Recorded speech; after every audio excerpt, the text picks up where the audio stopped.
And now I give the floor to the representative of the Russian Federation. Спасибо. Thank you.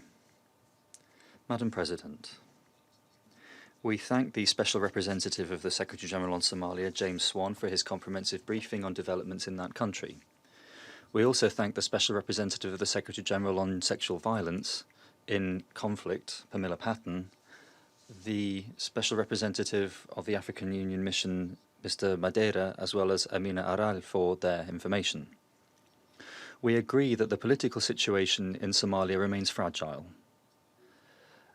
There are complexities in relations between Mogadishu and the federal member states. The situation is also complicated by the conflict between different clans in some states and also by the beginning of the electoral cycle. There is a serious challenge for the country, which is the general elections planned for 2020-2021. We are particularly concerned about the activity of Al-Shabaab, the terrorist group. It continues to control broad areas of the country and also represents a threat at regional level.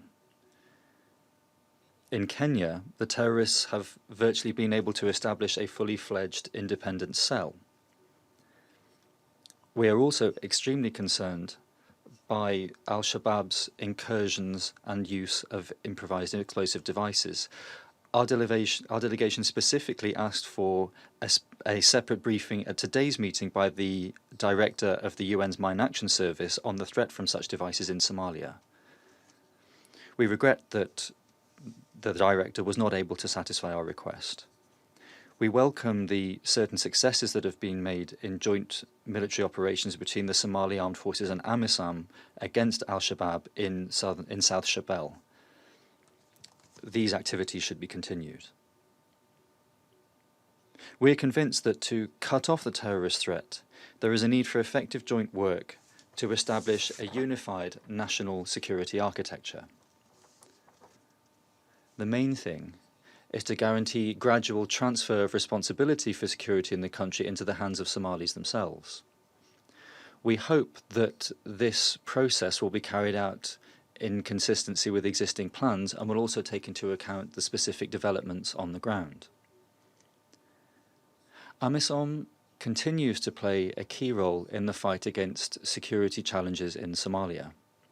Its reconfiguration should go hand in hand with the establishment of Somali military and law enforcement structures. Cuts in the number of African peacekeepers in current conditions are not only counterproductive but also dangerous. We also must address the humanitarian situation in the country. We note with concern that because of a lack of rain and also in connection with the forced displacement of the population, the situation in this area in recent months has only worsened. Despite all of these difficulties, we also pay attention to the encouraging trends in Somalia's state order. We note the efforts of Somalia to build bridges with the federal member states. There is progress on constitutional reform. There have been some movements in the process of reconciliation in Galmudug and in Southwest State. There's also been renewed cooperation between the two chambers of the parliament, and a good trend is being maintained in establishing the legal framework for the forthcoming electoral cycle. The restructuring of the financial and economic sector is also going rather effectively. Madam President, in conclusion, we'd like to note that the effective fight against the challenges that I've listed can take place only with strict observation of Somalia's sovereignty by non-intervention in its domestic affairs by outside players. We hope that these principles will guide the new Special Representative of the Secretary-General on Somalia in his work. In this connection, we welcome the decisiveness of the country's authorities to continue fruitful cooperation with the UN presence. Thank you. I thank the representative of the Russian Federation for his statement.